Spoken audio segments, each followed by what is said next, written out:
to religion. And more specifically, we are going to discuss Marx and Durkheim approaches. Marx and Durkheim.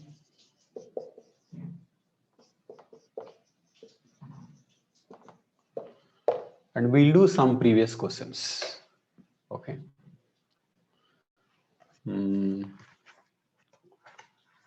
So Haram, did you follow the recorded class? You didn't come yesterday? You are very busy. Switch on the audio. Yeah. So there was a lot of office work. That's why. Okay. But did you follow the recorded class? No, sir. Yesterday I didn't follow, sir. Sorry. Fine.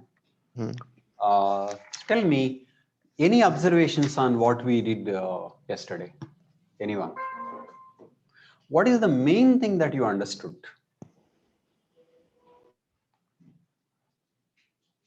Okay, I'll ask you two questions. Main thing that I said and you understood, that's one. Number two, main thing you understood in your own way, though I did not say it.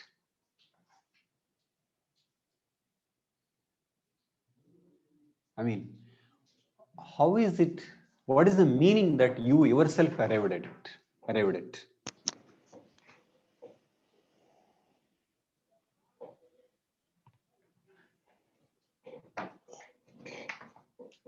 Sunil, you want to say something?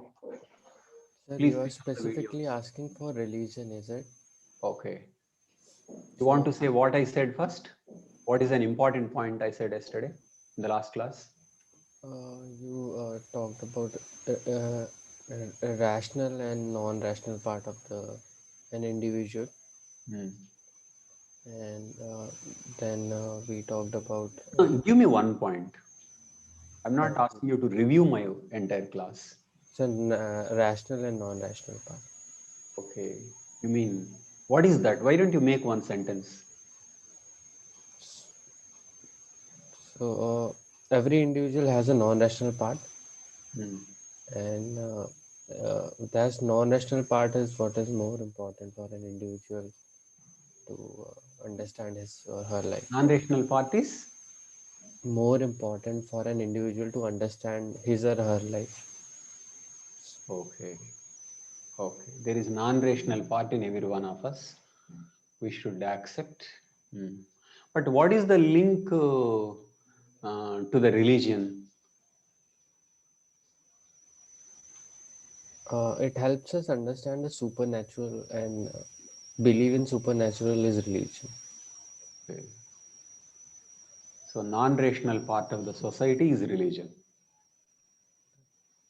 which is related to non-rational within each one of us. Okay. Next question. This I already said in the class. Tell me, what is it that you may have inferred that I did not say in the class? Sir, I always find myself to be rational in things. So, like, I believe that. Okay. I mean, that is my opinion before this class, that I am very much rational, and whoever is not, I mean, confined with my understanding is irrational. I mean, so I had that judgment, but I think that has changed now. Wow. Thank you. So you accept non-rationality and maybe sometimes irrationality or everything, anything other than rational in the other person. Nice of you. So lives of the people around you will be better because you will not demand reason from them. Yes. And in communication also, if somebody is not rational, then probably he is more afraid. That's one more reason why you should not insist reason on that person. Don't insist reason in communication also. Just help. If you are more scared, you don't talk rationally.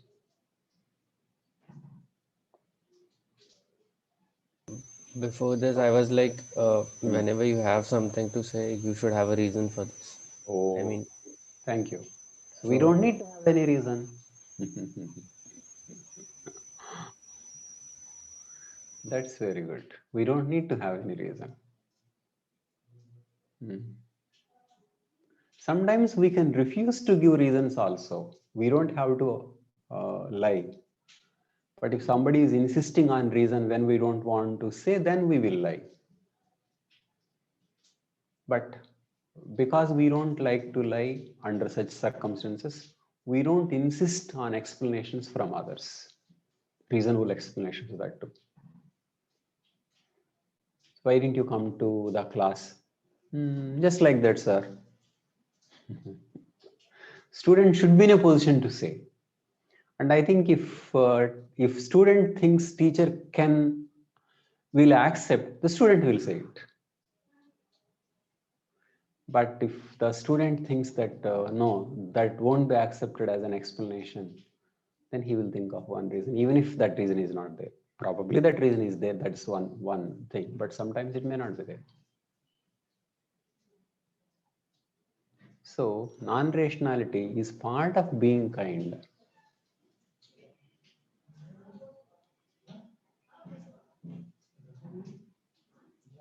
Thank you.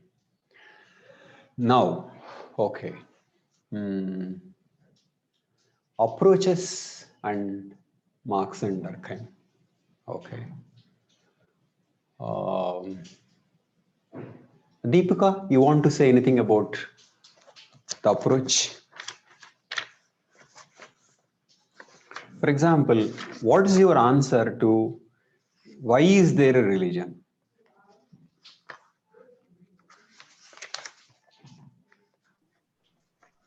Of course, there is non-rational we discussed, but is there some other way of looking at it? So, Hmm. like Medinovsky said, uh, religion serves a purpose. It gives, before the sailors go on their journey, it gives them confidence, and so they believe there is a supernatural force which will help them.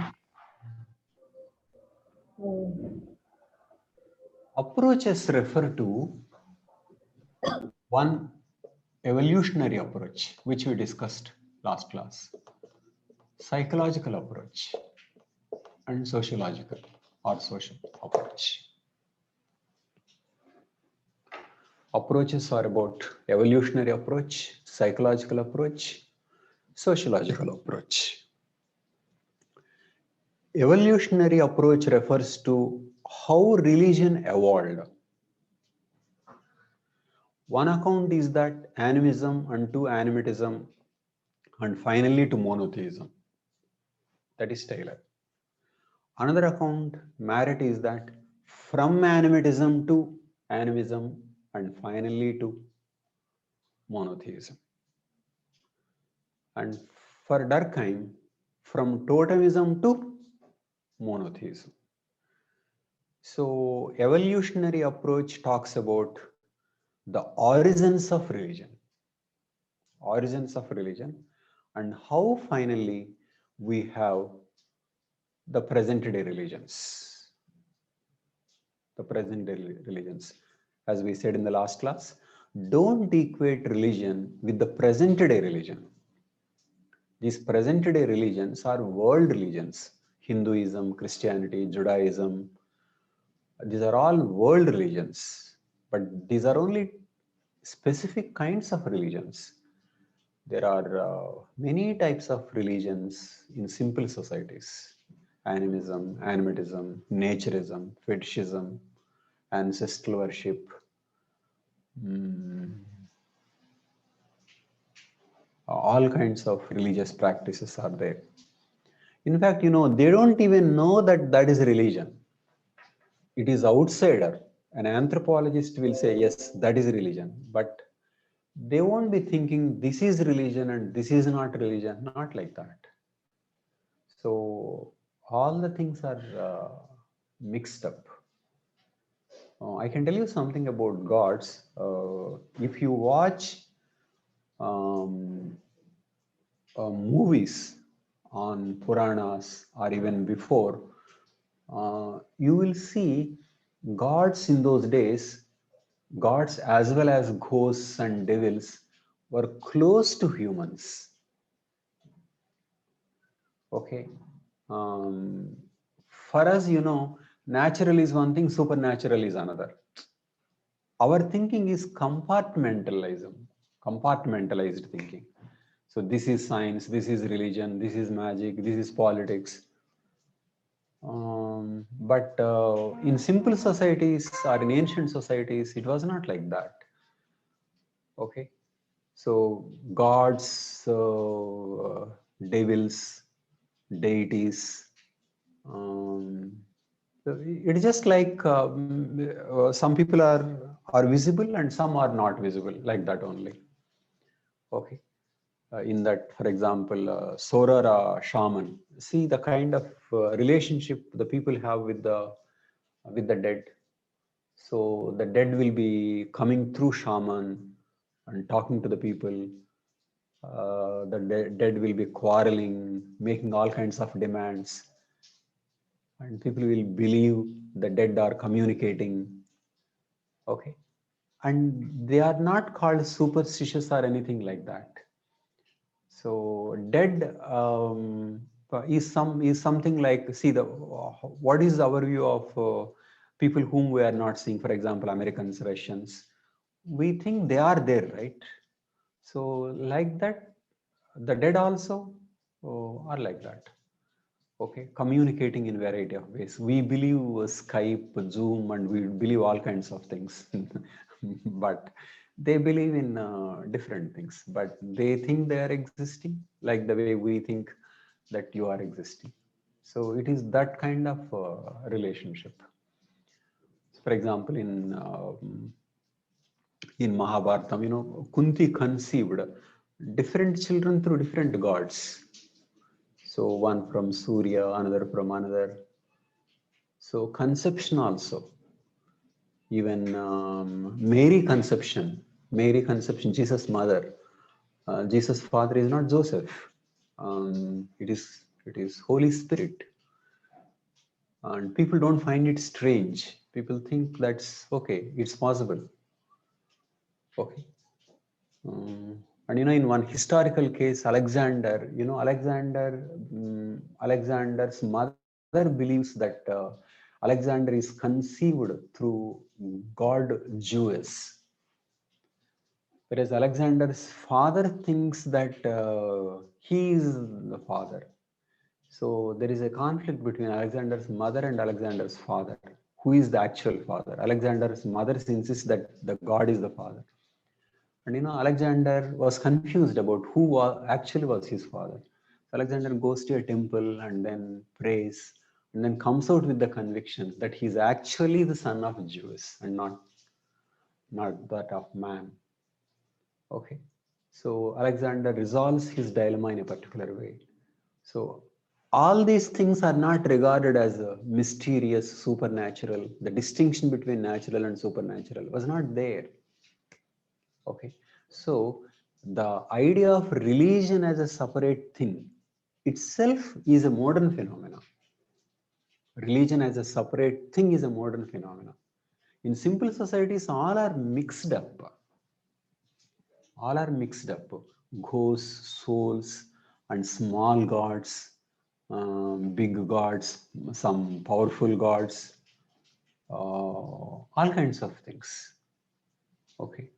Particularly, I mean, Hinduism is closer to beliefs in simple societies because Hinduism evolved through absorption of many simple beliefs. So that's the reason why Hindus have so many gods. They quarrel among themselves. Some are not good. All kinds of gods happen in Hinduism. So the religion is a separate thing. Supernatural and strictly supernatural is a modern thinking. Is modern thinking. Okay.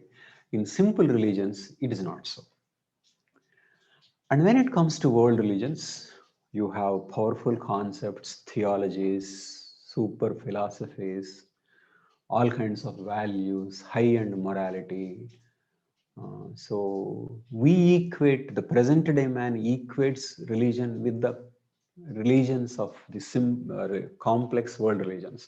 But otherwise, religion is a huge part of society, which others think supernatural, but to the members of the society, it is just an aspect of life. Okay, so it is in that context people worked out why is it so. So evolutionary approach says people had all kinds of simple beliefs and finally we got into world religion. Whereas psychological approach says people had fear and things like that. For example, and people had fear, people had curiosity, and these are the basic innate needs and drives of man. Okay, fear, anxiety, and questioning, and religion answers them. That's the psychological approach. Okay, the difference between psychological approach and sociological approach is that sociological approach gives why a society requires a religion, social need for religion, as opposed to individuals' need for religion. The difference between psychological and social or sociological is that psychological is about individual, sociological is about social, group, collective is a social. Whenever you say something is psychological, it is individualistic. Something is group, society, that is social. Okay. For example, Rigvedic sloka, which is explaining varna origins. Tell me, is it social or psychological? Social. What purpose that explanation is serving? Please pay attention to the question. What purpose that explanation is serving? To reinforce Purpose caste. serving. To reinforce the caste hierarchy. To reinforce the castes hierarchy. Okay. Such explanations are called functionalism. Functionalism. More specifically, it is called structural functionalism. Structural functionalism. And that particular sloka is called myth. Myth serving the function of bringing control in the society, that is maintaining the structure of the caste. So this is the role of myth. This is what is meant by structure, and this is what is meant by structural functionalism. Tell me Sanskrtisation. Sanskrtisation, tell me, is Sanskrtisation serving a function? Tell me from your understanding, is Sanskrtisation serving a function? Yes. What function is it serving? Acceptance of moved groups. Acceptance of Moved groups. new groups. And power is being matched with the status through Sanskrtisation, isn't it? They got power. Earlier status was very low, and now they Sanskritize and they get the status. So tribal group becomes Kshatriya, which means Sanskritization is bringing harmony to the structure. Otherwise, low caste people or tribal people, now they are powerful. Why will they accept the structure? Why will they accept caste system? Why will they accept Brahmins? So what Sanskrtisation enables is that if you got power, you can improve your status, which means you can smoothly occupy a position in the caste hierarchy. So something's being done to maintain the smoothness of the structure. That is structural functionalism.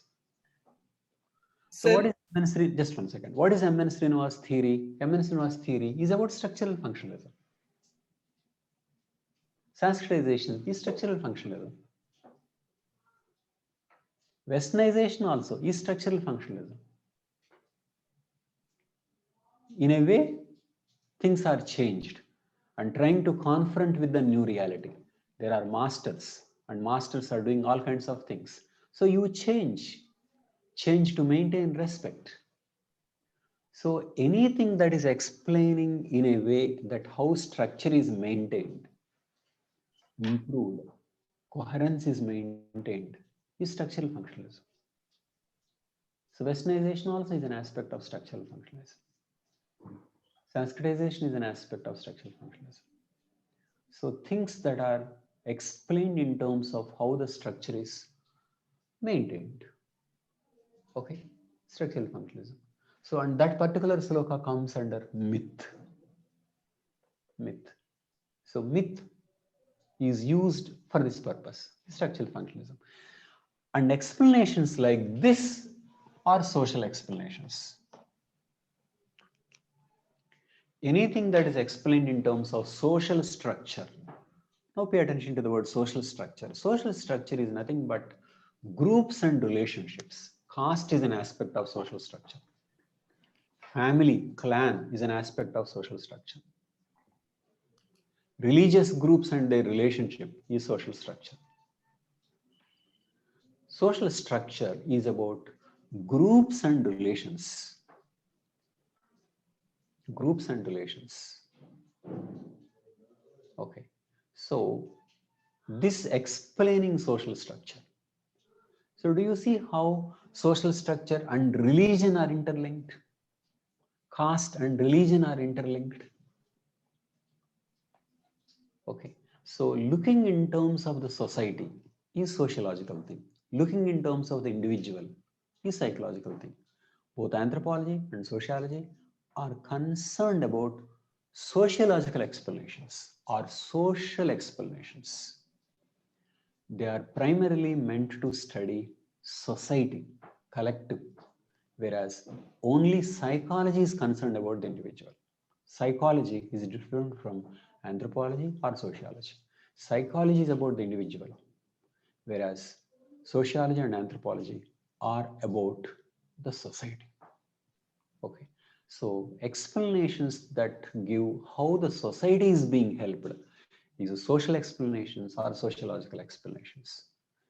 Okay, so religion as being explained in terms of social structure is a sociological explanation. Okay, Nikhil?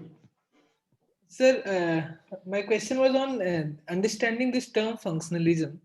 So the thing is that when it serves the rigidity, then we also say that, okay, so it is serving the purpose of maintaining the status quo. So is like when you talk about Sanskritization, so it is like it does not serve the rigidity, it serves the change. So is functional approach one where like the changes in society as per need are served, or is it like maintaining the status quo is also can be called functional? No? That is the problem with the concept of functionalism.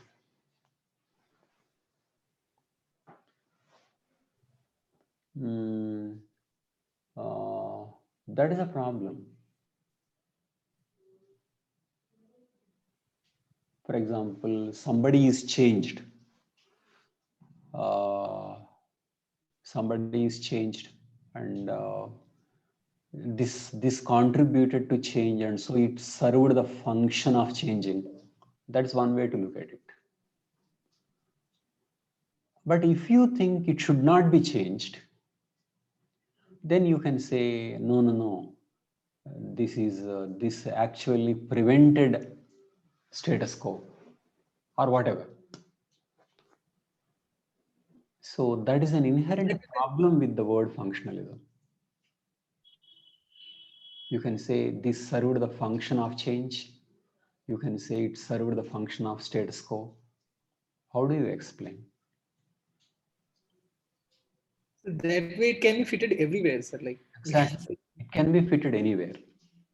That is a problem.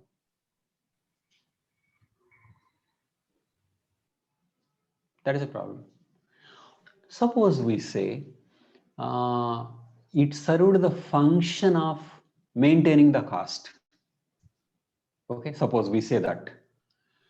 Somebody will say, why do you call it function? What kind of a maintenance is that? It actually maintained something bad, which means it prevented change. So what function is it serving? So thinking like that is a different way of thinking, which is called thinking in terms of conflict.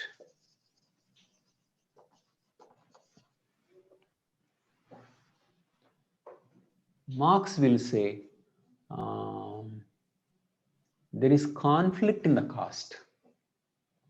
So what is meant by something helping the caste, helping being functional? It is not functional because exploitation cannot be called functional. Exploitation should be called something bad, and it should be changed. So where you use the function is a tricky issue. I mean, you can say anything about it.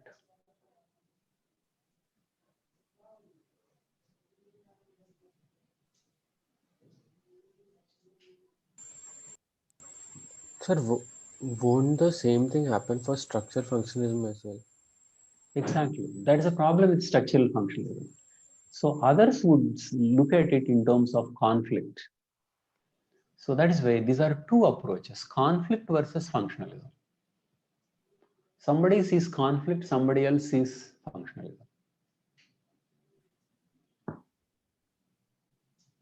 For example, Dumont versus Marxist. Dumont thought people are cooperating and each one is contributing. That is functional. Whereas Marxist would say, what is cooperation here? It is conflict. Some people are dominating.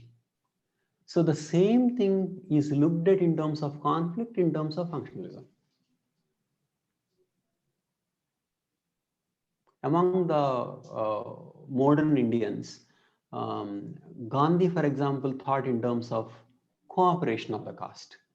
Ambedkar thought in terms of conflict across castes. Ambedkar looked at it in Marxian perspective and Gandhi looked at it from Dumont's perspective. It is not that Gandhi read Dumont, it is not like that. But one can look at caste in terms of smooth functioning. But if one sees the pain, then one sees it as a conflict. So there is a problem in using the word functionalism. Okay, so you can say Sanskrtisation is functional. You can also say that some demand for change is there from outside and that is accommodated, and so westernization is functional.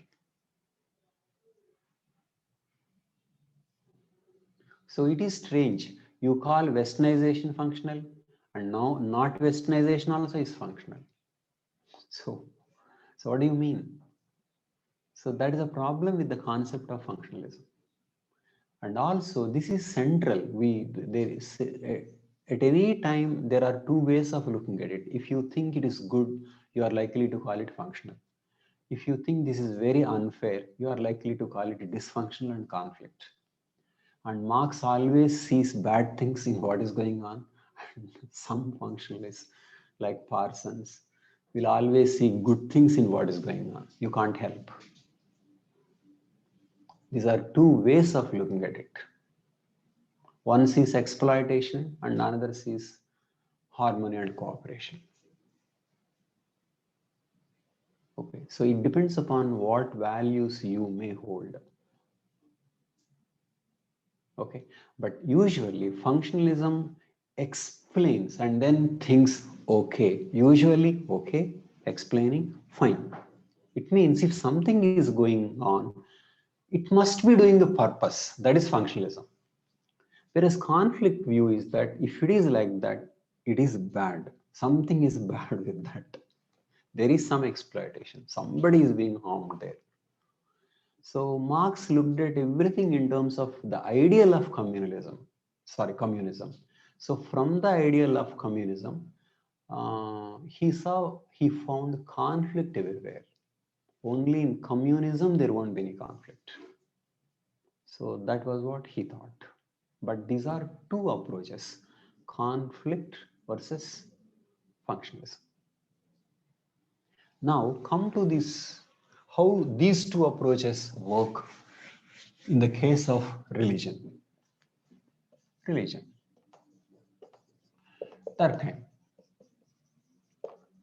Durkheim follows functionalism. Okay.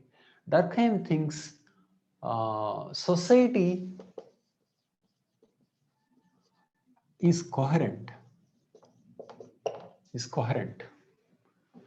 interlinked,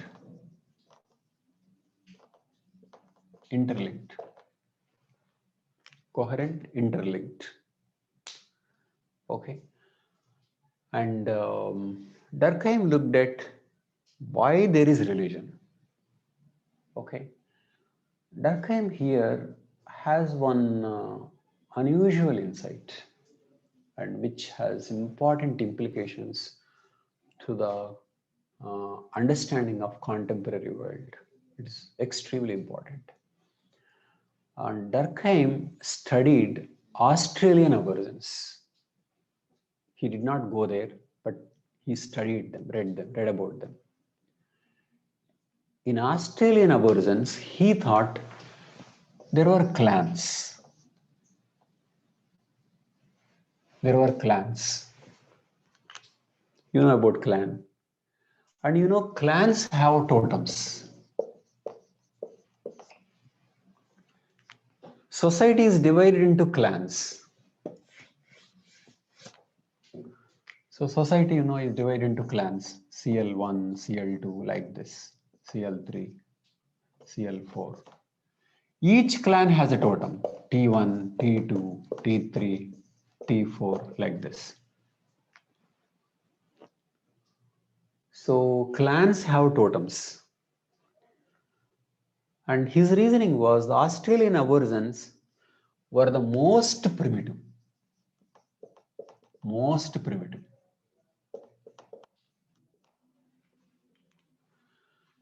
His reason was because they were most primitive, their religion also most primitive. The religion also most primitive. And what was the religion here? Totemism.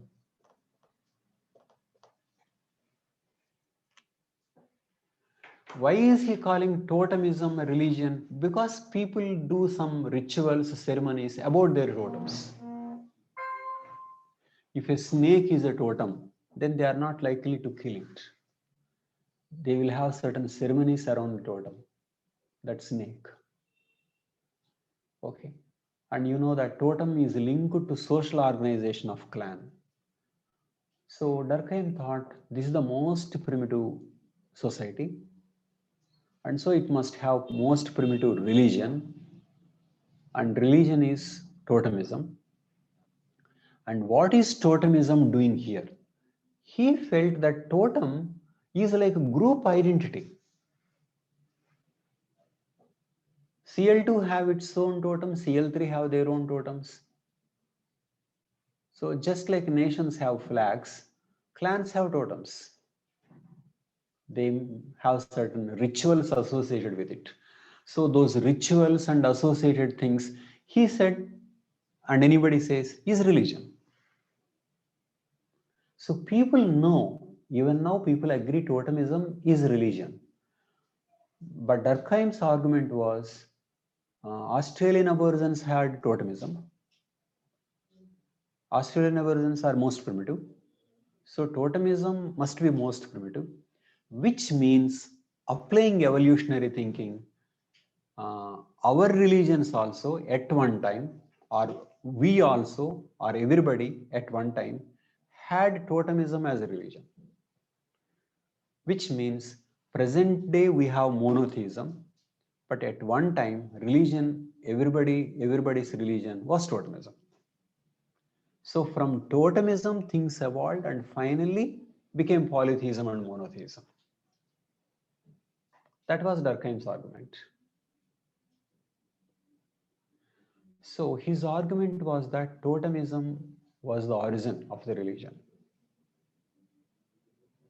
because it is the religion of the most primitive society. So the religion must be most primitive.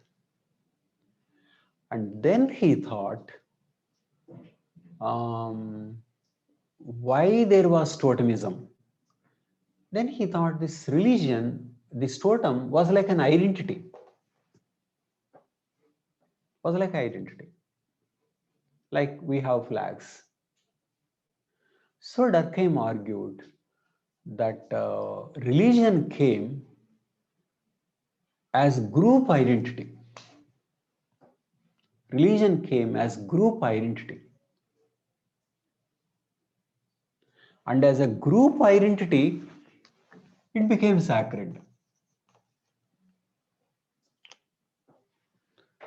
For example, flag. Is flag sacred to us? To Indian flag sacred to India? Very much. Can you wear a flag as your short? No. You can be punished legally. So if you are disrespecting flag, it amounts to disrespecting India. Okay. On the other hand, same piece of cloth, instead of colors like this, if you keep like this, then you can do anything with this flag, with this thing. Only with this, you can't, which means this is sacred and this is not. This is profane, this is sacred.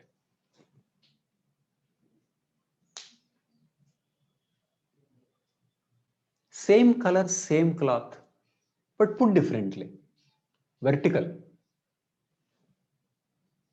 Okay. Like this. Okay. So vertical, no sacredness. Horizontal, sacred.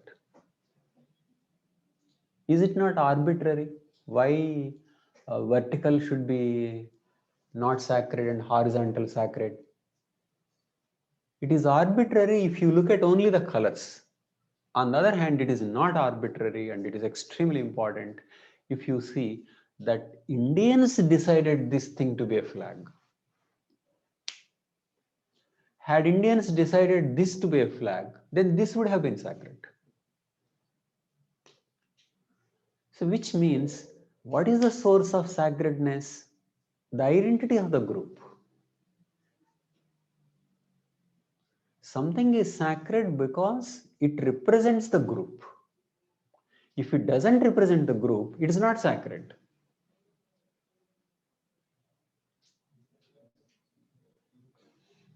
Which means in that particular symbol, group identity is there.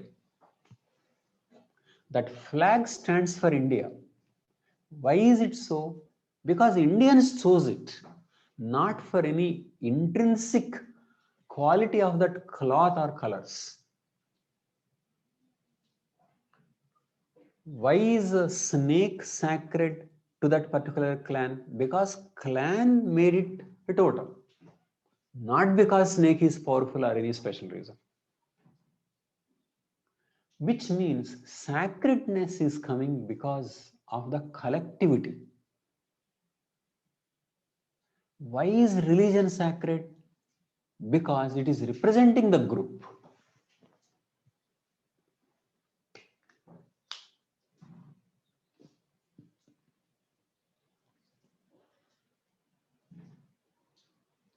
So Durkheim thought originally religion came as representing the group.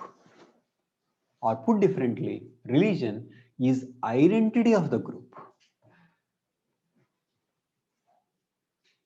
Originally it was so, and it continues to be so.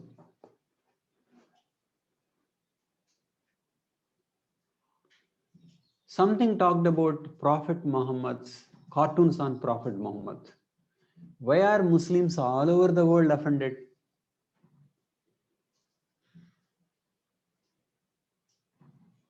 Why is it so?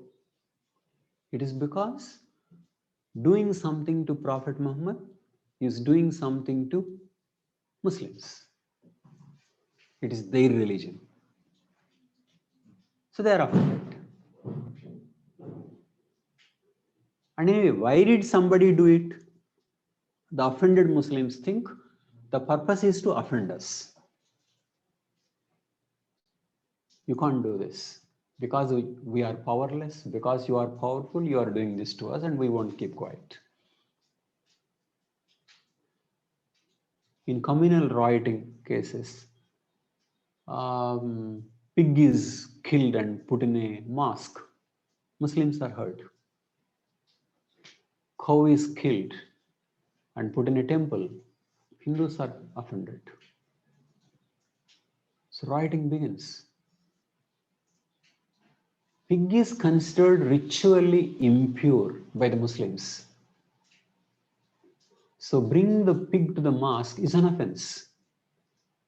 And cow is sacred to Hindus, and killing it is an offense.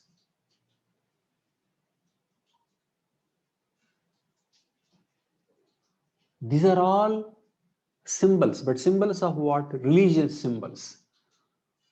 Why have they become sacred? Why have they become like that? Because they stand for the groups. Pig is dirty is not a statement on health or anything like that. It is religious symbolism. Cow sacred is religious symbolism. So Durkheim thought religion started with as an identity and continues as an identity.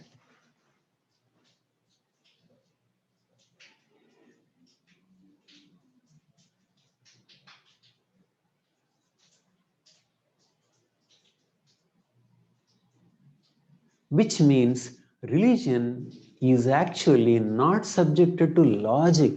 That is the main point. For example, if you take religion as opposite of science, religion as superstition and science criticism of superstition, then as religion grows, as science grows, religion should come down. As science increases, religion should come down. If religion is taken as superstition.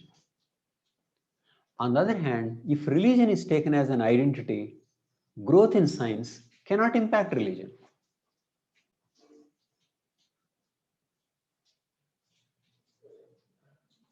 Doesn't it explain why religion is still surviving? If religion is only superstition, then science should have checked out religion long ago, or at least made a major dent. But why does religion continue? Religion continues because it is identity. Not just superstition, not just ritual. Behind those rituals, behind those beliefs, there is an element of sacredness. Pig is dirty is kind of a religion. Cow is holy is religion. Nothing to do with the animals. So opposing them will hurt the sentiments. Like defiling a flag will hurt Indians. Which means the source of sacredness is identity. Anything done to hurt or undermine the sacredness is equivalent to what is being done to hurt the people. So this is social approach and taking religion as an identity. And Durkheim thinks that is how religion started. The evidence, totemism.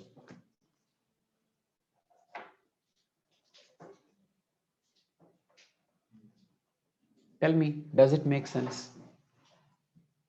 Not only makes sense, I mean, is it not important statement?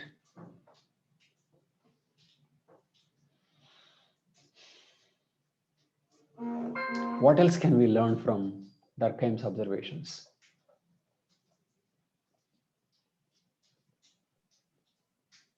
He explains how contemporary communal riots also.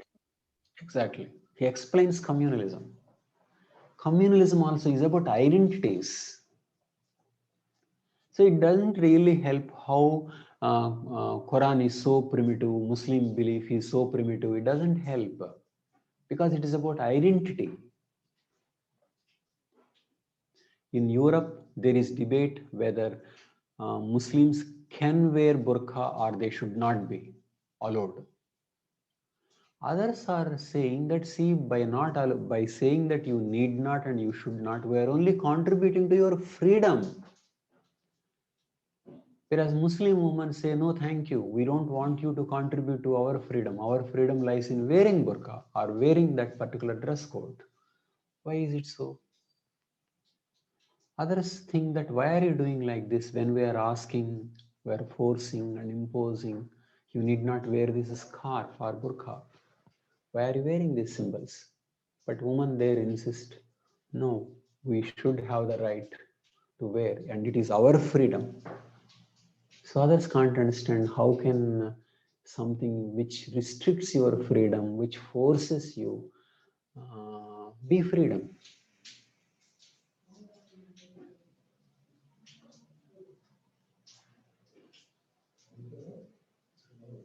Muslim women think this is our identity. For example, to a temple, Hindus, nobody is expected to allow into a temple with chappals on. How it may have come? Because chappals carry dirt. But suppose now we say these are new ones. Okay, so can I walk in? And no. Or my new shoes are cleaner than your feet, and so I should be allowed. No. Why? Again, related to sacredness. This is the ritual. This is the code. Part of the religion. In Hindu temples, you can't have photos of gods. Part of religion.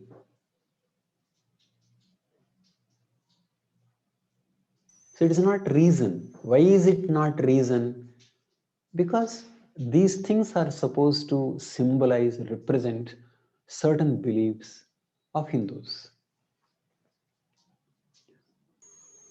So Sir, this is can it? all something becomes sacred when it is considered to be part of religion, which is taken as a representative of the group.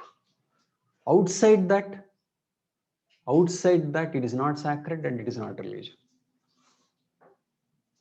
So Durkheim is linking sacredness with religion, with identity. Sacredness is coming from identity, and religion is that identity. So he is equating all these things: identity, sacredness, religion. Sir, I have a question. Hmm. Sir, I mean, why can't we look at it as a safeguard rather than an identity? Safeguard of what? Whatever For the group. for the group, not as an identity. Oh, fine. Groups have identities to safeguard themselves. Why do we call ourselves a nation and a flag and things like that? For unity. So that we can go for a war and then murder others. All kinds of things. So identities are created around unity. That is the purpose of identity. Identity is one way to gang up, and that ganging up will be used one day to kill others. That is part of the story.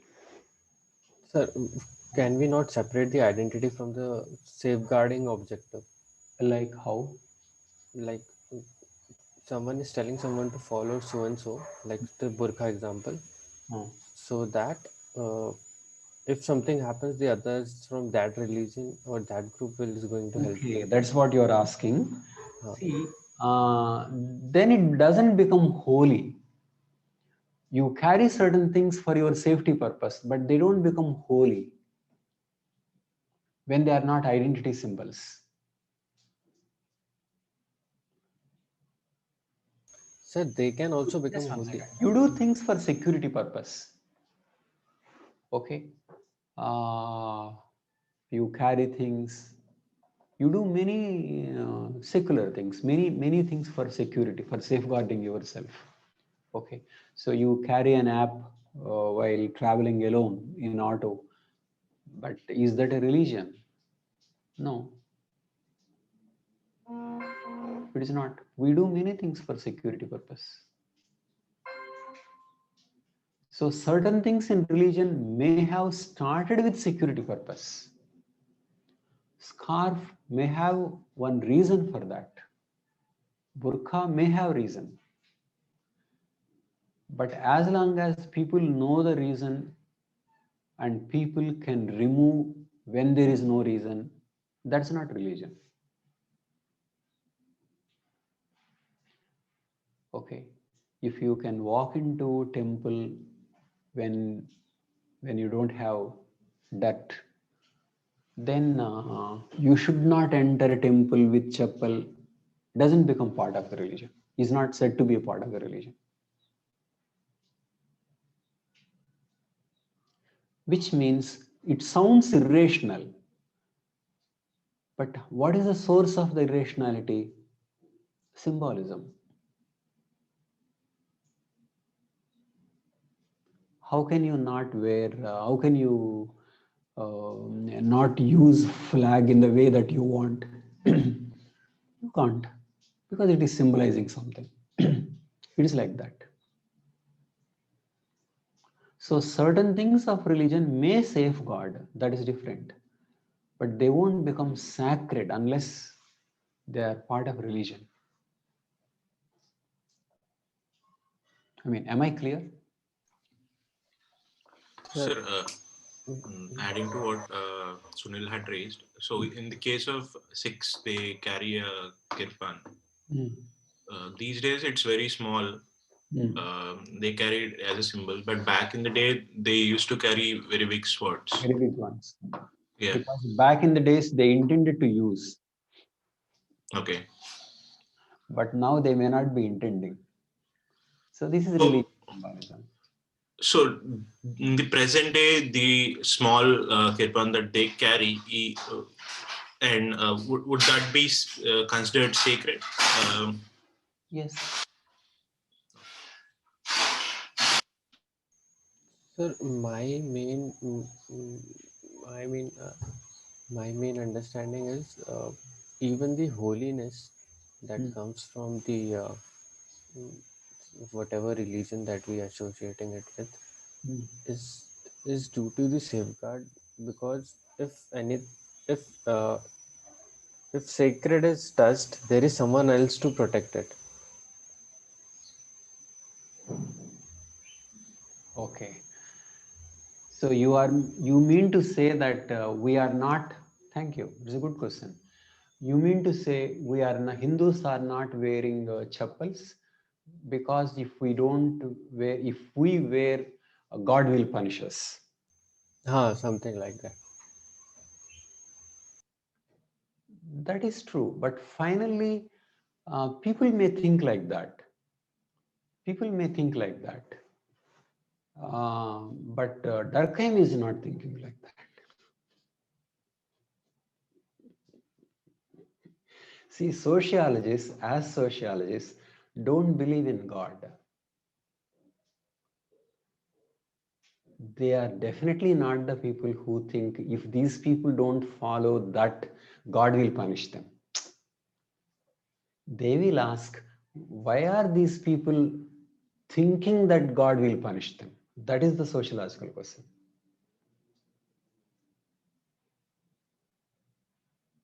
Why do they think they will go to heaven this way if they do like this, hell if they do like that?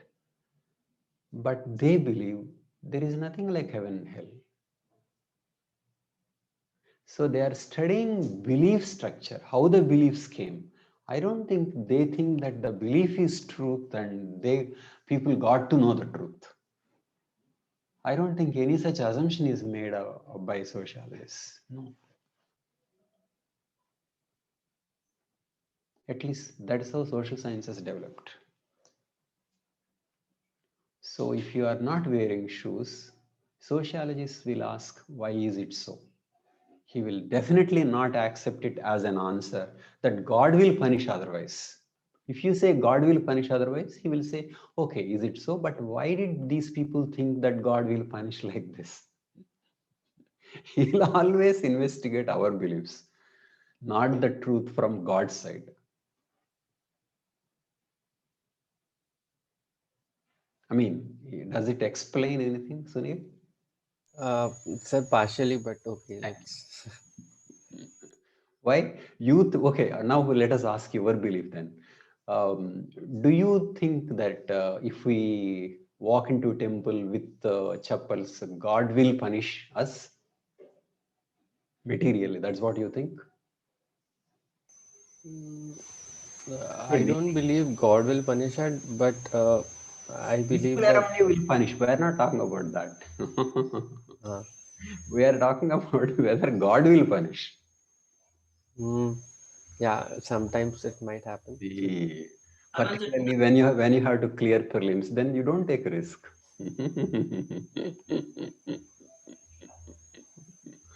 So Sunil, please don't take any risk. You pray regularly and maybe it helps. But in our discussion, we think in terms of why is there a belief like that?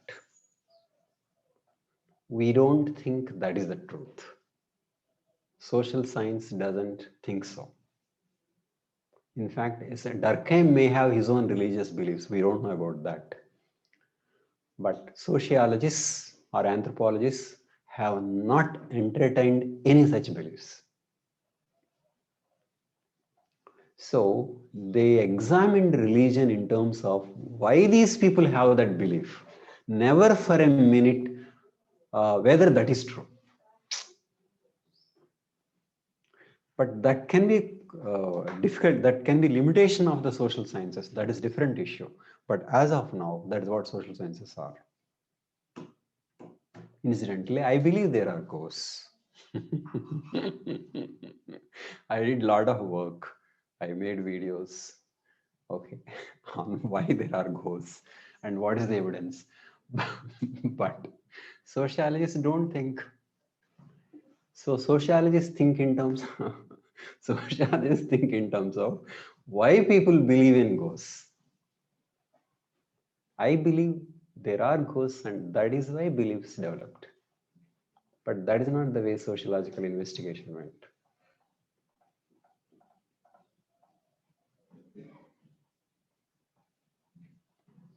So at least do you follow the method?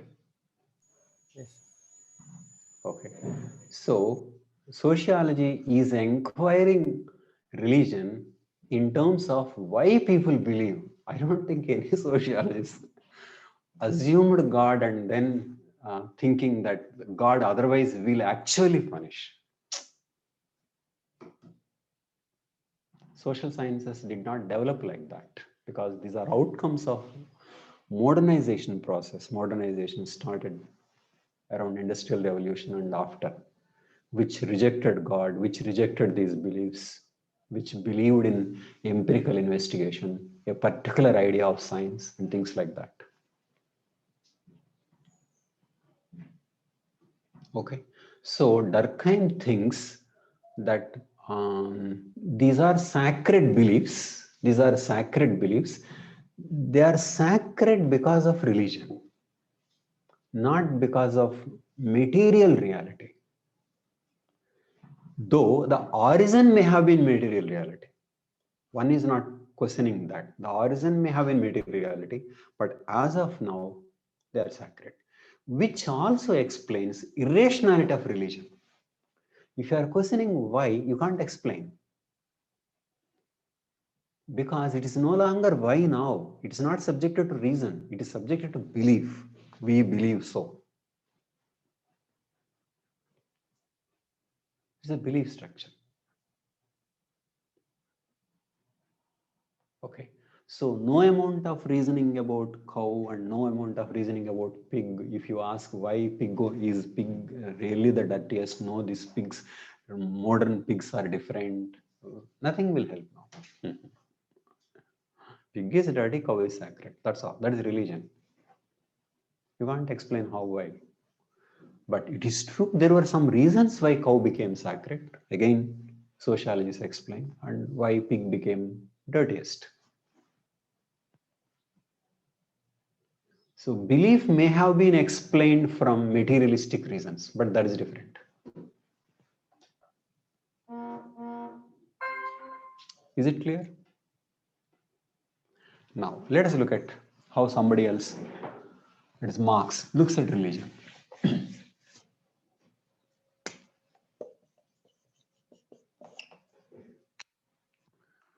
Okay, Marx says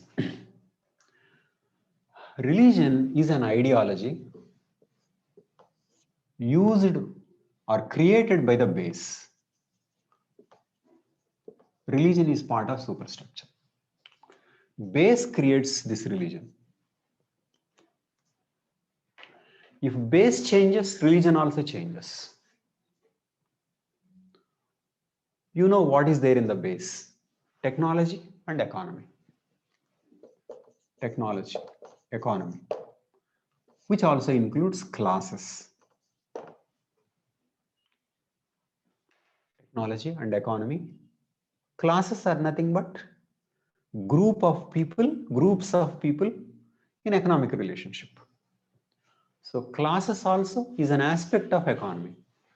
So technology, economy, classes, all this constitutes base. So from this base, religion is coming. So why is there this sloka, Rigveda sloka? This is written by the upper classes to enable domination. Why is there that sloka to Durkheim? That brings coherence to the society. It explains why it is so. So the sloka explains the society to Durkheim or to a functionalist. Common belief system. But to Marx, this particular belief is created because these people wanted to dominate. So why are there heaven and hell? Enable domination. If you are not doing this, we will catch you here. And if we fail to catch you here, remember, there is hell outside. Hell above, after death. So religion is part of control system. Who is controlling whom? Higher classes are controlling lower classes. In India's case, higher castes controlling lower castes. We see how religion and stratification are linked. In fact, there is one study on heaven and hell. Study on not on actual heaven and hell. There is a study on belief in heaven and hell. The study is about which societies believe in heaven and hell. It is found that only when there are classes, there are heaven and hell. When there are no classes, there are no heaven and hell. What does it show? It means that the classes only are creating. Remember, all this investigation is on the perfect assumption there are no heaven and hell. There are only, or they may be, but sociological investigation is not about that.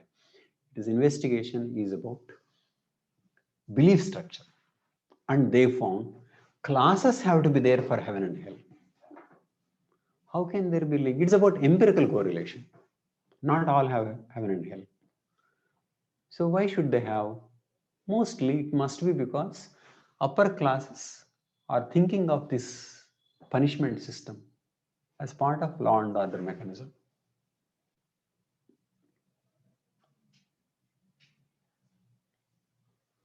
Whereas if there are no classes, what happens is that people are more or less equal. And if you don't like somebody, you settle scores in this life itself. You don't think in terms of settling scores even after death.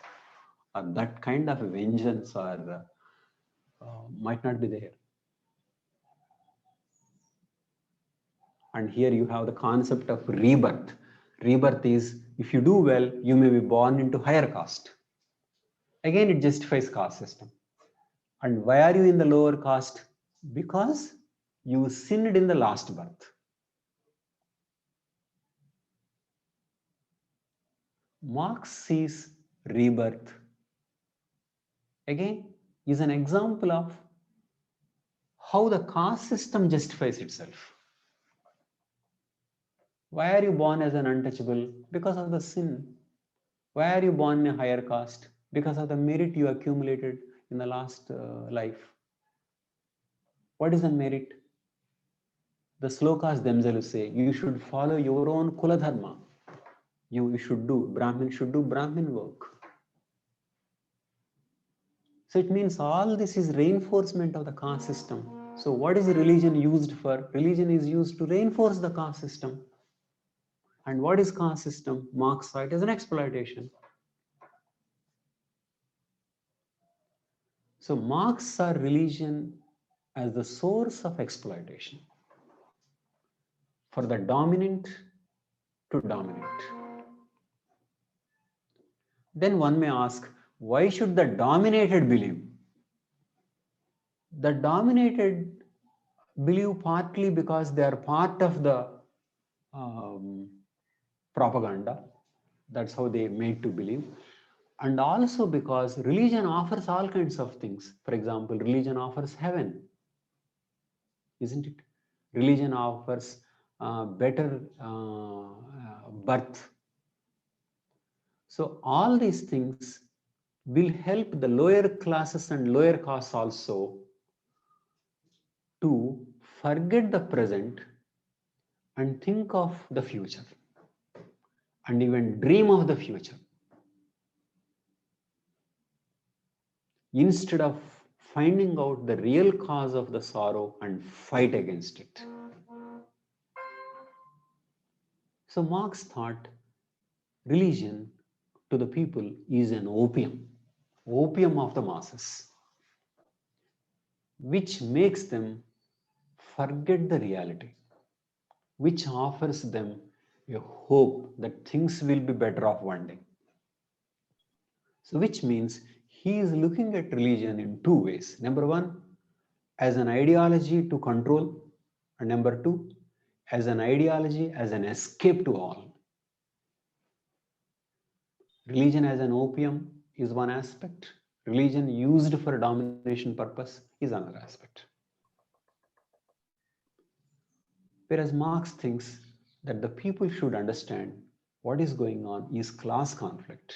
And if they want to improve their lives, this class conflict should be ended. And then communism will come. And he thinks when communism comes, there won't be any religion. Why? Because there are no classes. When they don't have classes, they don't have to invent things like this. So religion won't be needed. People will be completely happy in communism. No fooling around, no escape from the present, no domination. So to Marx, why does religion continue? Because communism hasn't yet come. To Durkheim, why does religion continue? Because It is an identity. So both of them think religion is not coming because of superstition. So to both of them, religion is not an opposite of science. Religion and science are two different things. Serving a social purpose, unconnected with science, to escape, to dominate as an identity. So these are the things you can add to your earlier answer, whether religion and science are antithetical. They are not antithetical. They are two different things. One is not opposition to the other, but they are different. Religion is serving a different social function. So the purpose of religion is not to explain the natural world. If it is to explain the natural world, and if science is explaining in one way, there will be conflict. But if science is doing something and religion is doing something else, how can there be conflict?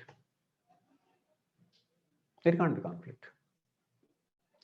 So Marx takes religion to be as a tool to dominate and also a dream to escape. And Durkheim takes religion to be source of identity.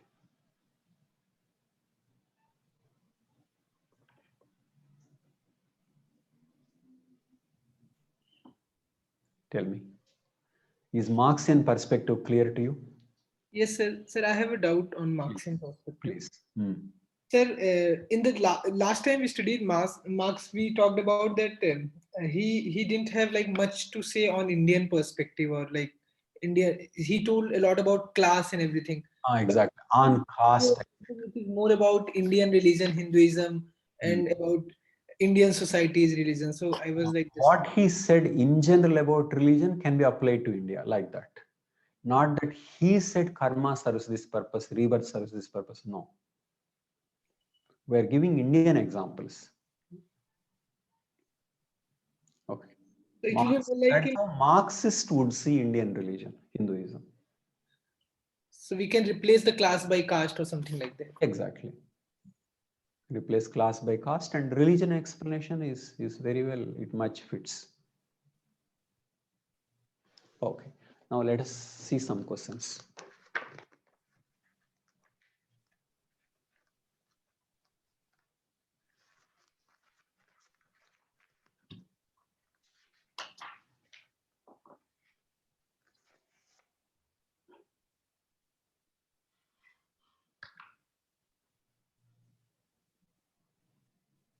Okay, take this question. In what way did Durkheim perceive religion as functional to society?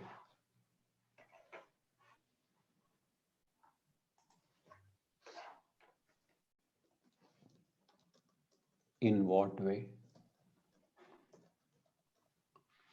did Durkheim perceive religion as functional to society?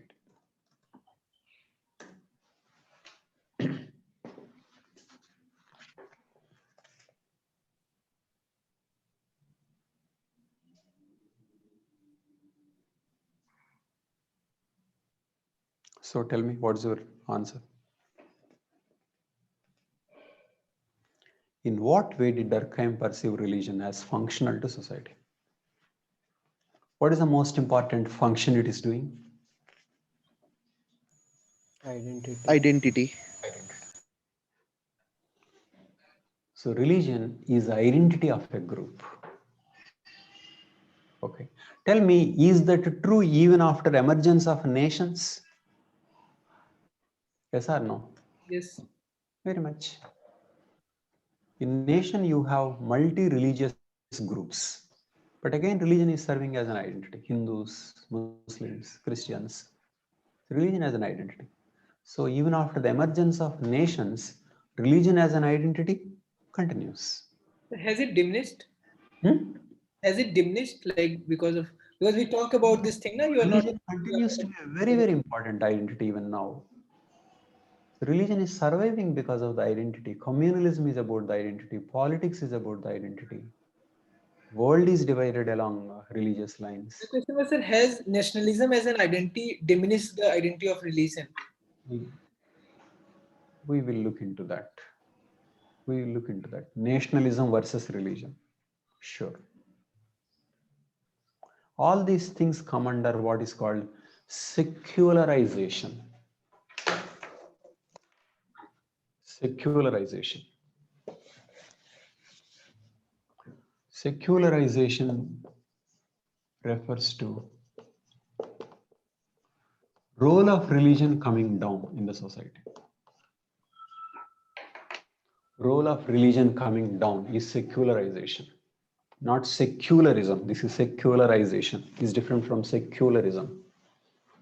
Secularism is a political concept we will discuss, but secularization is about role of religion coming down.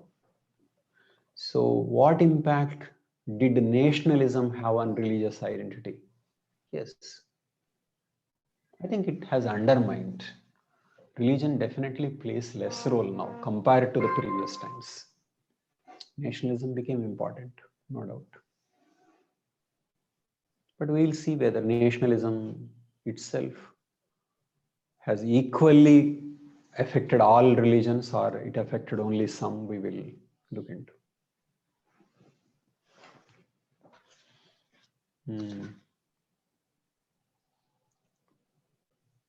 Okay, so Sir? so what are the other questions? So functionalist. So I have a question. Just 1 second. In what way did Durkheim perceive religion as functional to society, as a source of identity? Then you can explain as a way of writing answer how Durkheim got this idea. Okay. Aram? Sir, Durkheim said that rituals which are associated with totem, they are rituals which are associated. So did he spoke about how the rituals came in the first place? How the rituals came in the first place, they may have served some function. How the rituals there must be some reason for ritual to come. But when it becomes sacred, then religion is born. Okay. Sacredness is essential for religion. Sacredness is essential. He equated sacredness with identity.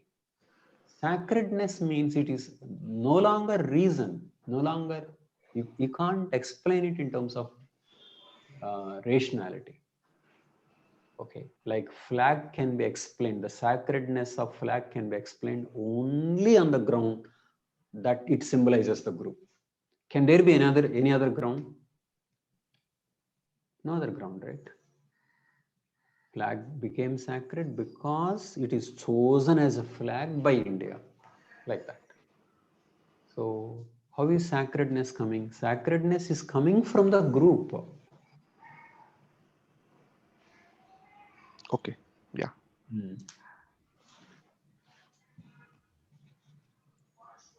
Sir, once we start with identity and explain how Durkheim got this idea, how do we conclude it? Because totemism was serving the identity purpose. That was how he thought. No, sir, that is okay. I'm saying after writing how he got this idea, how to conclude it. How he got the idea? I mean, how to conclude this question? Yes, sir. This question you can say in contemporary world also it serves the same purpose. Identity. And then that is a problem. Communalism. It continues to serve the purpose.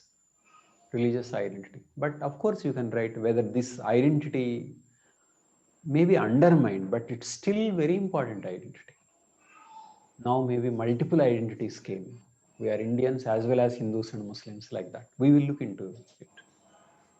Okay, now take this question. Give an assessment of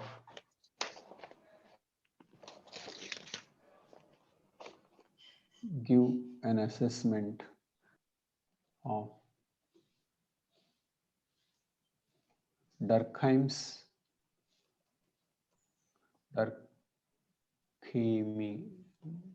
Durkheimian notion of sacred and profane.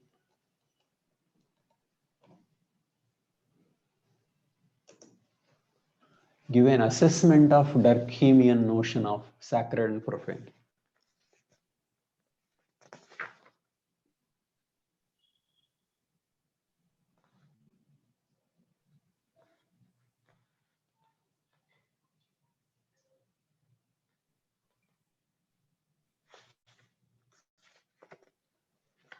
Okay. So what's your answer?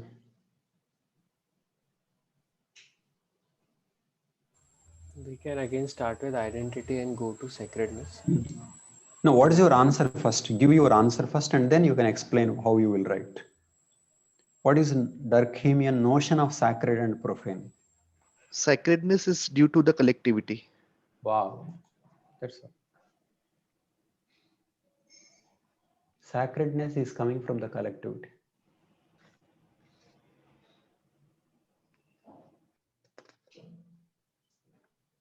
And what is not sacred is profane, that's all. It is not that the profane is something silly, not like that. What is not sacred is profane. Sacred is defined. Everything else other than sacred is profane. And then we must explain it with this all Muslim women wearing veils. Yes, yes. You can explain about pig, cow, and temple, or everything. Sacred and profane. Always give contemporary examples, use newspapers, be it Anthropology and Sociology. Newspapers, contemporary examples, lively examples will make huge difference. Examiner will see you have actually understood things rather than some abstract things. Contemporary examples, and of course give definitions and diagrams. Diagrams, definitions, contemporary examples, quotations. So anything not sacred is considered profane, sir. Anything. Exactly. That's true. In society, only sacred is limited. That is a religion. Everything else is profane. It is not that religion is divided into sacred and profane. Society is divided into sacred and profane. So much of it is profane. So in profane, changes are very easy.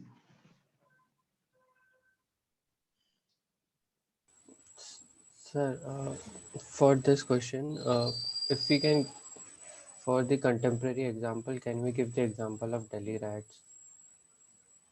Sure, very much.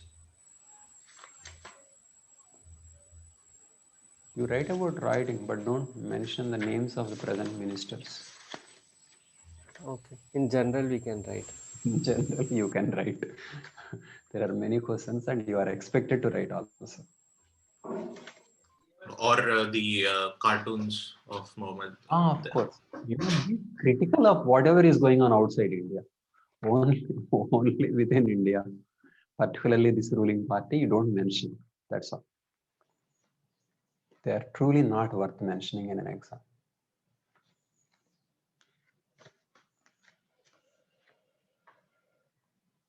Okay, I'm just looking at, I didn't have questions on Marx and religion, I think.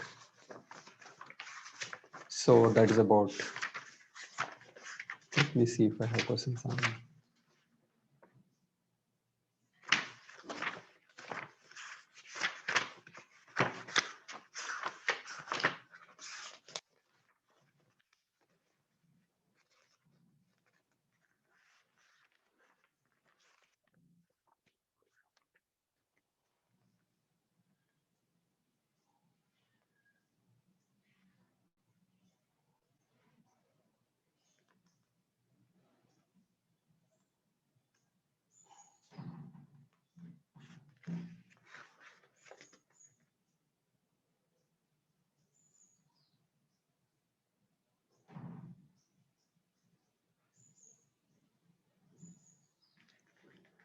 Elaborate views of Durkheim on the elementary forms of religious life. Okay. Elaborate Durkheim on elaborate Durkheim's views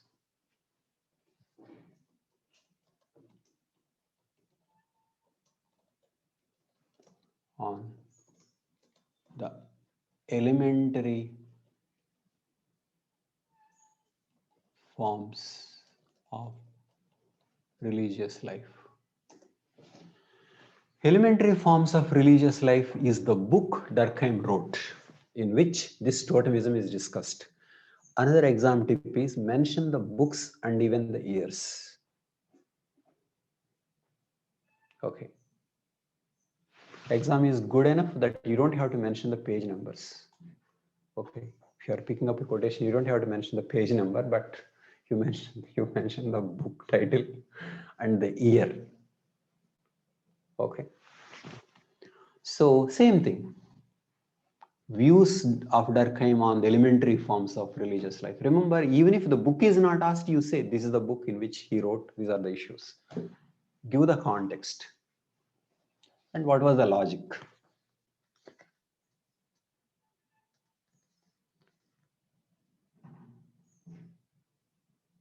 Yes, many questions. Okay. Short notes on sacred and profane. Same thing. Next, say another question. Show how Durkheim, through the study of totemism, demonstrates the reality of religion. Same thing, reality of religion. So in what sense religion is real? Identity. Identity is very much real, of course. Okay. And this is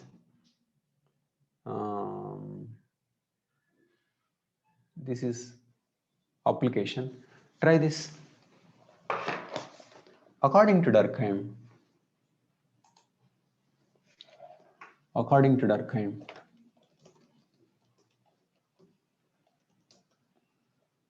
the essence of religion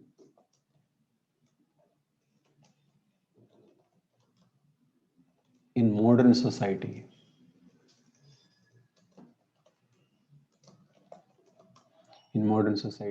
is the same as religion in primitive society.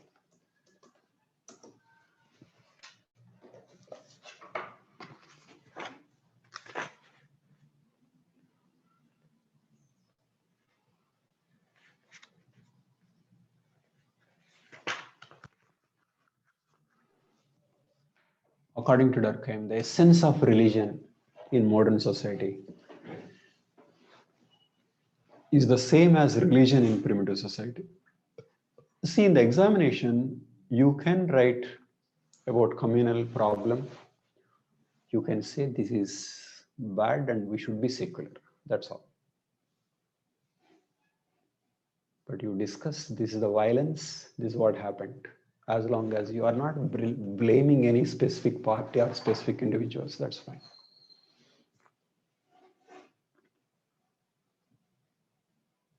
Okay. So you can mention the riots, violence. You can't write about religion and politics without mentioning communalism. No. There are questions also on communalism.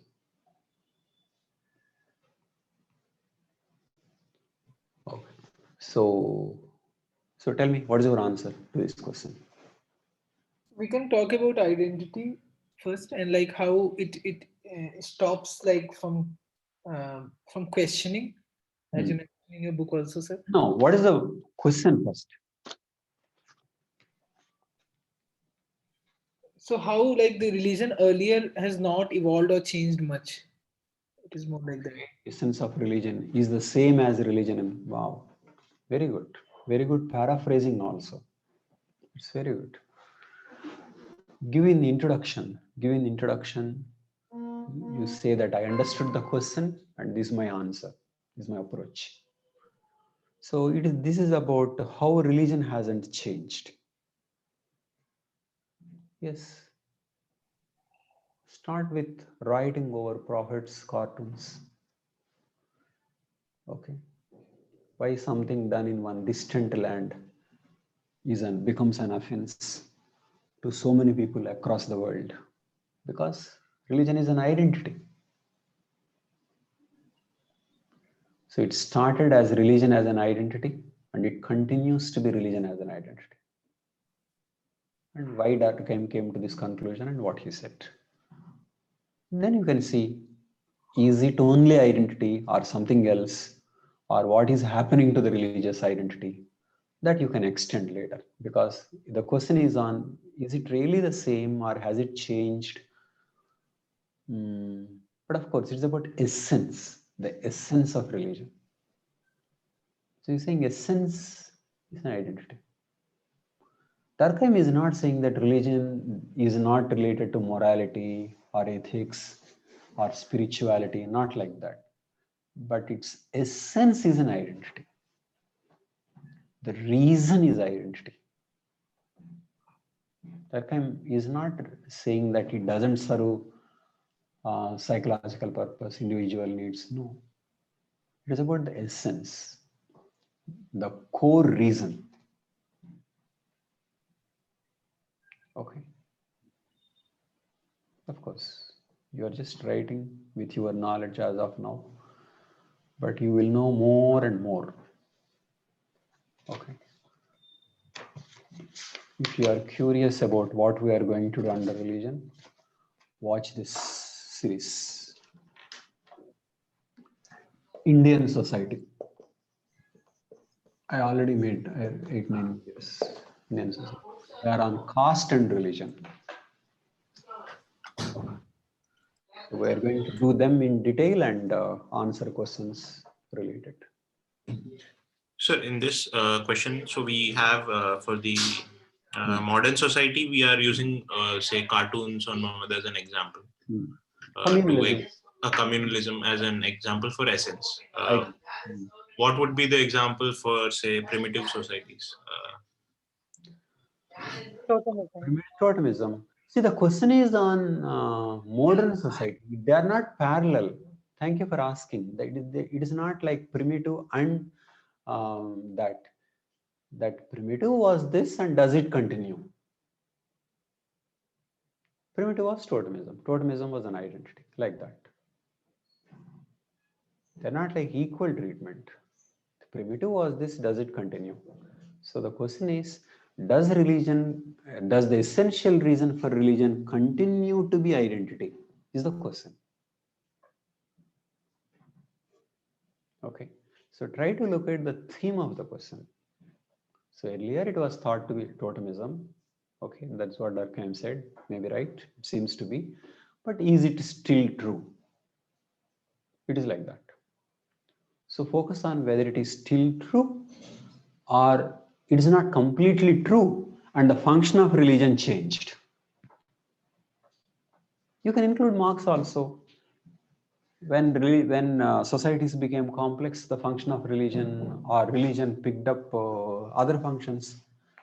One function being conflict management, creation of myths, creation of ideology. When you are writing one thinker, you write another thinker also as a way of comparing, contrasting. That is also a way of writing about Durkheim. Remember, exam is like that. To write about Marx is a way of writing about Durkheim.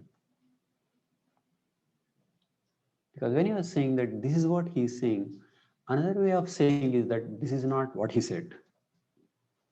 So when you're writing about sociological, how it is different from psychological. When you're writing about Durkheim, how it is different from Marx, or the vice versa. Always go compare, contrast. So it will give an enriching answer. So the locus of this question is, does it continue to be